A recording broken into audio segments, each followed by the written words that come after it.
नमस्कार फ्रेंड्स, स्वागत है आप सभी का। बहुत बड़ी भर्ती राजस्थान गवर्नमेंट की तरफ से निकल करके आई है। काफ़ी दिनों से इस भर्ती के लिए माथा पच्ची हो रही थी, सरकार से भी बहुत ज़्यादा प्रेशर था और फाइनली ये भर्ती निकल करके आई है। अब अगर बात करेंगे इस भर्ती की तो सूचना सहायक की भर्ती निकल करके आई है राजस्थान गवर्नमेंट में। जी हाँ, अब पूरी तरीके से गवर्नमेंट जॉब है जिसमें आपको पेंशन की भी फैसिलिटी मिलेगी। आगे कैसे कैसे सिलेक्शन होगा A to Z मैंने पूरा सिलेबस के साथ डिटेल में बनाया हुआ। कट ऑफ की भी बात करेंगे, उसके बाद बात करेंगे किस किस कैटेगरी में कितना कितना सीट है। ऑल टू ऑल सभी विषयों पे बात होगी, ध्यान से वीडियो को देखते रहिएगा। देखिए, राजस्थान में आने वाले कुछ समय में इलेक्शन होने वाला है। चुनाव के मद्देनज़र भर्तियां भी बहुत ज़्यादा आ रही हैं, तो आपको बिल्कुल भी दिमाग में टेंशन नहीं लेना है। आप इस फॉर्म को अप्लाई करने के लिए क्या क्या एलिजिबिलिटी है वो बहुत ध्यान से समझ लीजिए। इंफॉर्मेटिक असिस्टेंट मतलब आप सीधा समझ चुके होंगे कि ये इंफॉर्मेशन टेक्नोलॉजी से जुड़ा हुआ है। सूचना सहायक जो है IT सेक्टर का एक तरीके से जॉब हो गया, जिसमें अगर बेसिकली बात करेंगे तो आपको इलेक्ट्रॉनिक्स या कंप्यूटर डिपार्टमेंट के जो भी बंदे हैं, जो भी लड़के या लड़कियां हैं, वो एलिजिबिलिटी रखते हैं। और सीट की बात करेंगे तो 2730 टोटल ऑल ओवर इंडिया से भर्ती निकल करके आई है। अगर आप किसी अदर स्टेट के कैंडिडेट हैं तो आप जनरल कैटेगरी में अप्लाई कीजिएगा। एक चीज़ बहुत इंपॉर्टेंट है, क्योंकि ये इंफॉर्मेटिक असिस्टेंट की है तो नॉर्मल यहाँ पर जो ग्रेजुएशन डिग्री है वो नहीं चलेगी। उसके साथ साथ कुछ आपको अलग से कंप्यूटर का या IT का नॉलेज होना चाहिए। बाकी हम बात करेंगे तो इसमें थोड़ा कंपटीशन लेवल कम होगा। इस वजह से आपको मैं पर्सनली सजेस्ट करता हूं कि इस फॉर्म को जरूर भरिएगा। फॉर्म 27 जनवरी 2023 से चालू होगा, 25 फरवरी तक ये ऑनलाइन के माध्यम से फॉर्म भरा जाएगा। ठीक है, 2730 में जनरल के लिए 1140 है। अब ये जो जनरल कैटेगरी आपको दिख रही है ना, इसमें महिलाएं, पुरुष और अदर भी हैं, अविवाहिता करके हैं। तो इसमें 1140 जनरल के लिए है, SC कैंडिडेट के लिए 300 सीट है, ST के लिए 427 है, OBC के लिए 169 है, EBC जिसको अति पिछड़ा वर्ग कहते हैं 123 सीट है, और EWS जिसको सामान्य वर्ग से जो पिछड़े हुए होते हैं उनके लिए 241 सीट है EWS में, इकोनॉमिकली वीकर सेक्शन। आगे बात करेंगे एज की, बहुत इंपॉर्टेंट है क्योंकि 3 साल से ये भर्ती नहीं आई थी, तो इस बार सामान्य वर्ग को भी 3 साल की छूट मिल रही है। तो ध्यान दीजिएगा, 21 से लेकर के 40 वर्ष तक आपका टोटल एज होना चाहिए। मतलब 21 साल मिनिमम है, 40 वर्ष मैक्सिमम है जनरल कैटेगरी में। ठीक है, अगर एज कट ऑफ की बात करेंगे तो 1/1/2024 रखा गया है अब अगले साल। तो इसका सीधा सा मतलब निकलता है कि 3 साल का जो छूट था आपको इसमें मर्ज कर दिया गया है, तो आप 40 साल तक आवेदन कर सकते हैं। रहा बात छूट की, तो आपको छूट तभी मिलेगा जब राजस्थान के आप अस्थायी निवासी होंगे, वहाँ का आपके पास जाति प्रमाण पत्र या EWS सर्टिफिकेट, या महिलाएं हैं तो आपको छूट मिलेगी।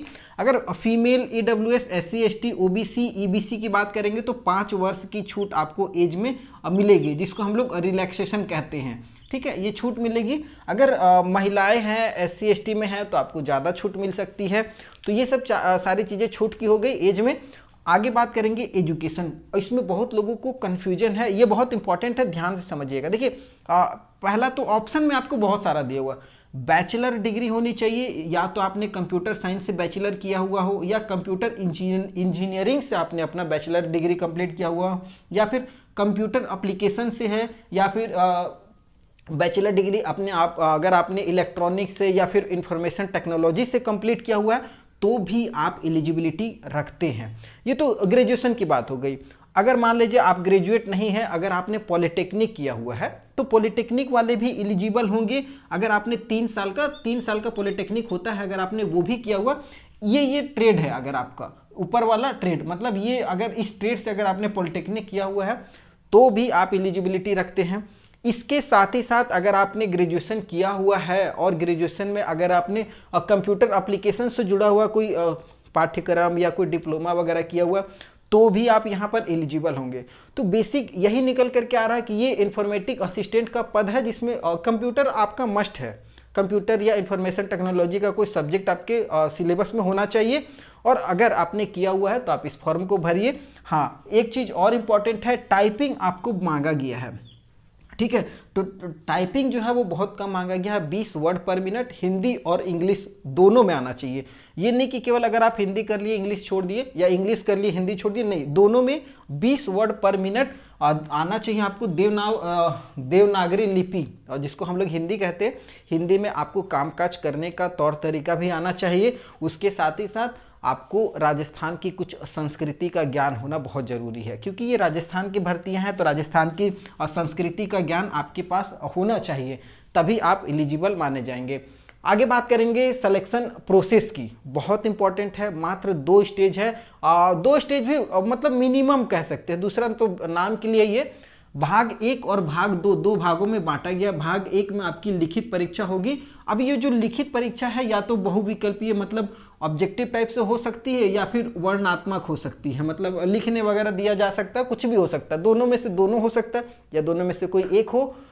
अगर बात करेंगे सिलेबस की तो योग्यता परीक्षण होगा, सूचना प्रौद्योगिकी मतलब इंफॉर्मेशन टेक्नोलॉजी से सवाल रहेगा, और कंप्यूटर का कुछ मूल सिद्धांत है, कंप्यूटर सब्जेक्ट से कुछ सवाल रहेगा, और टोटल आपको 100 नंबर का ये पूरा एग्जाम होगा। इन तीनों को मिला करके समय 3 घंटा रहेगा, और 3 घंटा आपको समय दिया जाएगा। कम से कम 40% नंबर इसको पास होने के लिए लाना है। देखिए, पास होने से काम नहीं चलेगा, मैं बार बार कहता हूँ, आपको मेरिट में आना है तो आप कम से कम जो कट ऑफ है 70 से 80 का ऊपर रखिए, तभी कोई चांस बनेगा। अगर आप इसको पास करते हैं, जैसे 40% आपने पास किया, तब आप भाग 2 में आएंगे जिसमें आपकी टाइपिंग होगी। और टाइपिंग इसलिए कि यहाँ पर ये मस्ट किया हुआ, टाइपिंग आपके पास होना चाहिए। तो टाइपिंग जो टेस्ट होगा वो हिंदी अंग्रेजी दोनों में होगा। 15-15 मिनट का आपका टाइपिंग हो जाएगी, हिंदी में 15 मिनट, अंग्रेजी में 15 मिनट। अगर ये दोनों टाइपिंग को भी आप क्लियर कर लेते हैं तो फिर आपका डॉक्यूमेंट वेरिफिकेशन होगा। एक चीज़ मैं और आपको क्लियर कर देना चाहता हूँ कि इसमें जो एजुकेशन है वो अगर आप अपीयरिंग कैंडिडेट हैं इस साल के तो भी आप आवेदन कर सकते हैं। हाँ, आपका जब डॉक्यूमेंट वेरिफिकेशन होगा तब आपके पास पूरा आपकी डिग्री होनी चाहिए। ठीक है, तो ये आपको समझ में आ चुका होगा। आगे कुछ इंपॉर्टेंट पॉइंट्स है वो थोड़ा सा ध्यान दीजिएगा। सैलरी की बात करेंगे तो 26,300 लेवल 8 का पेमेंट आपको दिया जाएगा 7th पे स्केल के तहत, और भी बहुत सारे अलाउंस वगैरह आपको इसमें मिलने वाले हैं।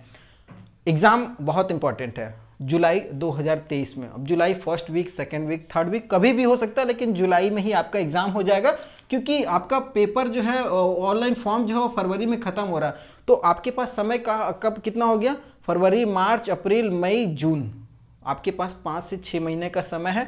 जुलाई में आपका पेपर हो जाएगा। अब भगवान से यही मनाते हैं कि चुनाव की घोषणा ना हो और एग्ज़ाम हो जाए, लोगों का सिलेक्शन हो, वरना पता चला सिलेक्शन होते होते सरकार चेंज हो गई तो भर्ती रुक भी सकती है। तो ये सारी चीज़ें हैं।